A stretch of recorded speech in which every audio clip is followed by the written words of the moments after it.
Hello, Prakash Raini this side. तो आज हम बात करते हैं कि कैसे अपने सिस्टम में हम उबंटू का जो लेटेस्ट वर्जन है वो इंस्टॉल करेंगे। और ये उबंटू है वो एक लिनक्स ऑपरेटिंग सिस्टम है जो कि फ्री ऑफ कॉस्ट है। और यही एक ऑपरेटिंग सिस्टम है जो कि एक ईआरपी सॉफ्टवेयर के लिए ज़रूरी होता है। और इसी तरह ये जो अपना ईआरपी सॉफ्टवेयर है उडू 19 उसके लिए भी जो लिनक्स सिस्टम है अपन उबंटू का काम में लेंगे। तो ये उबंटू इंस्टॉल करने से पहले अपन बात कर लें कि कैसे अपने सिस्टम में हम इंस्टॉल करना चाहते हैं, कि जैसे या तो डुअल बूट करते हैं या फिर एक सिंगल विंडो केवल हमें उबंटू की चलानी है। तो सिंगल विंडो चलानी है तो उसमें तो कोई दिक्कत है नहीं। और जैसे डुअल बूट करनी हो तो डुअल बूट के लिए अपन करते हैं एक बूटेबल पेन ड्राइव बनाते हैं और अपनी अलोंग साइड उबंटू के साथ साथ अपनी विंडो भी जो भी हमारे सिस्टम की विंडो है वो भी साथ साथ चलाते हैं। तो इसके लिए सबसे पहले अपन ये कंफर्म कर लें कि हमारे सिस्टम में क्या सपोर्टिव है। हार्ड डिस्क आती है, केवल एसएसडी के साथ हार्ड डिस्क भी आती है और केवल एसएसडी भी आती है। तो अगर आपके सिस्टम में हार्ड डिस्क है तो कोई इश्यू नहीं है। बाकी अगर एसएसडी है तो क्या प्रोसेस फॉलो करनी है उसके बारे में मैं आपको थोड़ा बता देता हूँ। कि अगर आपके सिस्टम में अगर एसएसडी है तो हमें एक ड्राइव क्रिएट करनी पड़ेगी जिसके अंदर हमारी उबंटू की जो विंडो है वो चलेगी। हमारी एसएसडी में से कुछ स्पेस हमें क्रिएट करना पड़ेगा उबंटू की विंडो के लिए। उसके लिए सिंपली कुछ स्टेप्स हैं जो कि आपको फॉलो करने हैं बिल्कुल ध्यान से। सबसे पहले अपन क्या करेंगे कि जो हमारा दिस पीसी है उस पर राइट क्लिक करेंगे। राइट क्लिक करेंगे तो मेन्यू ओपन होगा। मेन्यू में आपको मैनेज दिखेगा। जैसे ही आप मैनेज पे क्लिक करेंगे तो अगला जो स्लाइड ओपन होगी उसके ऊपर आपको जाना है डिस्क मैनेजमेंट पे। जैसे ही आप डिस्क मैनेजमेंट पे जाएंगे तो कुछ इस तरह की एक स्क्रीन आपको दिखेगी वहाँ। अगर आपके में केवल एसएसडी है तो एक यहाँ केवल डिस्क 0 दिखेगी, और एसएसडी और हार्ड डिस्क भी है तो यहाँ डिस्क 1 भी दिखेगी। मोस्टली अगर हार्ड डिस्क है तो कोई ज़रूरी नहीं है हमें स्पेस क्रिएट करने की, और केवल एसएसडी है तो हमें ज़रूरत पड़ेगी उबंटू की विंडो के लिए स्पेस क्रिएट करना। तो जैसे डिस्क 0 आपको दिख रही है सामने, तो आप अपने सिस्टम में जैसे ये राइट क्लिक करेंगे तो एक ऐसा मेन्यू ओपन होगा जिसमें दिखेगा श्रिंक वॉल्यूम। तो आप जैसे ही श्रिंक वॉल्यूम करोगे तो एक और डायलॉग बॉक्स ओपन होगा जिसके अंदर हम डिसाइड करेंगे कि हमारा जो वॉल्यूम है वो कितना श्रिंक करना है, यानी कि जो मेजर स्पेस है उससे हटके कितना स्पेस क्रिएट करना है जिसके अंदर हमारी उबंटू की विंडो चलेगी। उसके अंदर हम उसका स्पेस क्रिएट कर देंगे तो मिनिमम 50 GB का होना चाहिए। अगर आपके पास अवेलेबल नहीं है तो आप कम भी कर सकते हैं, और अगर अवेलेबल है तो आप 50 GB से ज़्यादा भी कर सकते हैं। तो इसमें जैसे ही आपके पास जितना भी अवेलेबल हो उस हिसाब से 50 GB 60 GB आप इसमें डाल के और इसको श्रिंक कर लें।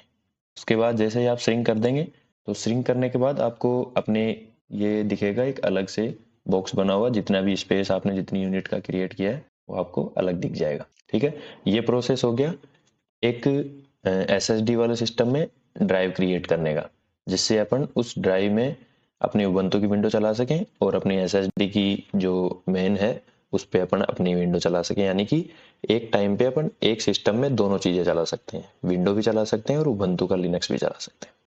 तो हमारे सिस्टम में एक स्पेस क्रिएट हो गया। अब इसके बाद अपन देखेंगे कि उबंटू का लेटेस्ट वर्जन है जो 24 ये इंस्टॉल करेंगे। इंस्टॉल कैसे करना है, किसी भी ब्राउज़र पे आपको सीधा जाना है और टाइप करना है उबंटू। जैसे ही आप सर्च करेंगे तो पहले ही आपके पास ये यूआरएल आएगी, इस पे डाउनलोड उबंटू डेस्कटॉप, इस पे क्लिक करेंगे तो आपको यहाँ एक डाउनलोड का बटन दिखेगा जो कि 5.9 GB एक फाइल डाउनलोड होगी जो कि उबंटू की आईएसओ फाइल। इसको यहाँ से डाउनलोड कर लेंगे। तो इसके बाद क्या करना है कि एक बूटेबल पेन ड्राइव हमें बनानी है जिसके अंदर उस पेन ड्राइव में हम ये आईएसओ फाइल डालेंगे। और उस पेन ड्राइव से जैसे कि अपन विंडोज़ 11 जैसे ही अपने सिस्टम में अपने लैपटॉप में अपने पीसी में अपन इंस्टॉल करते हैं उसी सेम पैटर्न से उबंटू इंस्टॉल होगा। तो बूटेबल पेन ड्राइव बना के और उसके बाद आप अपने सिस्टम को शट डाउन कर दीजिए, पेन ड्राइव लगाइए। उसके बाद रिस्टार्ट करना है। रिस्टार्ट करके आपकी जो बूट की है बूट मेन्यू जो भी की है, बूट जिससे बूट मेन्यू ओपन होता हो, F9 है, F10 है या फिर F12 है, जो भी आपके लैपटॉप या सिस्टम के अकॉर्डिंग जो भी की हो, वो क्लिक करके हम बूट मेन्यू ओपन करेंगे और वहां से अपने विंडोज के पैरेलल में उबंटू की विंडो इंस्टॉल करेंगे। ओके, तो ये इंस्टॉलेशन सेम जैसे विंडो इंस्टॉल करते हैं उसी पैटर्न से होगा। उसके बाद जैसे ही आपकी विंडो इंस्टॉल हो जाएगी, इंस्टॉल होने के बाद लैपटॉप को रिस्टार्ट कर लेना है। रिस्टार्ट के बाद जैसे ही आप ओपन करोगे तो आपके पास कुछ ऐसा पेज दिखेगा, जो कि बाय डिफॉल्ट उबंटू इंस्टॉल करने के बाद जैसे ही आप अपना लैपटॉप खोलोगे तो ऐसा कुछ आपको प्रीफेस दिखेगा। ओके, तो जैसे ही उबंटू का सेटअप कंप्लीट होता है उसके बाद हम इंस्टॉल करेंगे उडू का लेटेस्ट वर्जन उडू 19, और जो कि एक ERP सॉफ्टवेयर है। तो मोस्टली लिनक्स सिस्टम पे जो भी कुछ इंस्टॉल करना होता है वो कमांड लाइन के थ्रू होता है, तो इसलिए अपन जो उडू का लेटेस्ट वर्जन है उडू 19 वो टर्मिनल से इंस्टॉल करेंगे। तो सबसे पहले हम टर्मिनल ओपन कर लेंगे। ओपन करते ही आपको टर्मिनल सबसे पहले ऐसा दिखेगा, ठीक है। तो इसके बाद आपको ध्यान देना है, तो मैंने कुछ कमांड्स यहाँ लिखी हैं उडू का जो लेटेस्ट वर्जन है उडू 19 उसके इंस्टॉलेशन के लिए। तो सबसे पहले इसमें कमांड आती है sudo apt अपडेट।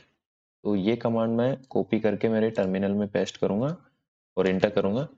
तो ये सिस्टम के पासवर्ड मांगेगा, जो भी आपके विंडो के जो आपने पासवर्ड लगाए हैं वो पासवर्ड इसमें फिल करें। इसमें पासवर्ड जो भी आप लगाएंगे इसमें दिखेंगे नहीं, क्योंकि ये उबंटू का जो टर्मिनल है इसका बाय डिफॉल्ट बिहेवियर ऐसा ही है। बस आप अपने पासवर्ड डालिए और इंटर कर दीजिए। उसके बाद जो भी पैकेजेस हैं वो सारे अपडेट हो जाएंगे, जो भी उबंटू के हैं उडू के हैं वो सारे इसमें अपडेट हो जाएंगे। उसके बाद अब हम कमांड अपनी अगली कमांड डालेंगे sudo apt अपग्रेड y। इसको यहाँ से कॉपी किया, हमने पेस्ट करके इंटर करेंगे। अब इसमें sudo apt अपग्रेड y का मतलब यानी कि इस कमांड का सीधा सा यही काम है कि ये सिस्टम के सारे सॉफ्टवेयर को लेटेस्ट वर्जन में अपडेट कर देता है, ठीक है। यहाँ -y का मतलब यस है। ओके, अगली कमांड हम पेस्ट करेंगे। पैकेज कुछ इंस्टॉल है आपके में ज़्यादा हो सकते हैं, लगभग जो उडू है वो पूरा पाइथन पे वर्क करता है, और इसके अंदर पाइथन के पैकेज इंस्टॉल करने और एक वर्चुअल इन्वायरमेंट बनेगा। उसके लिए अपन ने ये कमांड चलाई है। इसके आगे अब एक डेटाबेस क्रिएट करेंगे। अब उडू में क्या होता है, उडू का जो डेटाबेस है वो पोस्टग्रेज एसक्यूएल है, यानी कि उडू में जो सपोर्टेड वन एंड ओनली एक ही डेटाबेस है जो कि ये सपोर्ट करता है, तो हम इसी पे काम करेंगे। तो इसके लिए ये कमांड है sudo apt install postgresql -y। इसको हम पेस्ट करेंगे, एंटर करेंगे, तो ये इंस्टॉल हो गया। मेरे में डेटाबेस पहले से हुआ है तो ज़्यादा टाइम नहीं लगा, आपके में थोड़ा टाइम लग सकता है। अब अपने डेटाबेस को स्टार्ट करेंगे, स्टार्ट कर दिया। उसके बाद एक यूज़र सुपर यूज़र क्रिएट करेंगे, sudo su postgres। su का मतलब सुपर यूज़र, यहाँ एंटर करेंगे, ठीक है। इसके बाद अपन ने डेटाबेस में एक यूज़र क्रिएट करना है, जो कि इस कमांड से हम एक यूज़र क्रिएट करेंगे। मैंने ये कमांड यहाँ चलाई। ओके, तो डेटाबेस हमने इंस्टॉल कर लिया। इसके बाद हम एक डेटाबेस के अंदर एक यूज़र क्रिएट करेंगे। उसके लिए मैंने ये कमांड डाली क्रिएट यूज़र उडू 19 कमांड डाली मैंने। इसने सबसे पहले मेरे से पासवर्ड मांगा, तो आपको अपने जो भी एज विश आपको पासवर्ड रखने पासवर्ड भरो। इसके बाद ये यूज़र नेम ये सारी चीज़ें पूछेगा, आपको जो डिटेल्स भरनी है वो भरो, बाकी आप एंटर करते जाओ। ओके, उसके बाद आपको एग्जिट कर देना है और अगली कमांड है sudo apt install git। अब ये इस सिस्टम में गिट इंस्टॉल करेगा, और इसमें गिट का यूज़ है उडू का जो सोर्स कोड है वो यहाँ अपने फोल्डर में लाना। गिट हमारा इंस्टॉल हो गया। गिट इंस्टॉल होने के बाद हमें अपने जो भी उडू का जो 19 वर्जन है उसका कोड, उसका सोर्स कोड यहाँ फोल्डर में अपने लाना है। तो उसके लिए गिट को क्लोन करेंगे। उसके बाद गिट की जो भी रिपोजिटरी है जहाँ पे उडू 19 का जो सोर्स कोड है वो सारा हम यहाँ क्लोन कर लेंगे। ये कमांड आपको टर्मिनल में डालनी है और एंटर करना है। मेरे में ये सारे क्लोन हुए हैं, तो कमांड दोबारा चलाने का कोई फ़ायदा नहीं है। मेरे सिस्टम में ये सारे पैकेजेस इंस्टॉल्ड हैं, तो मैं सिर्फ आपको बता रहा हूँ और कमांड आप देख ही रहे हैं। तो ये कमांड्स आपको अपने टर्मिनल में पेस्ट करनी है और रन करना है, ठीक है।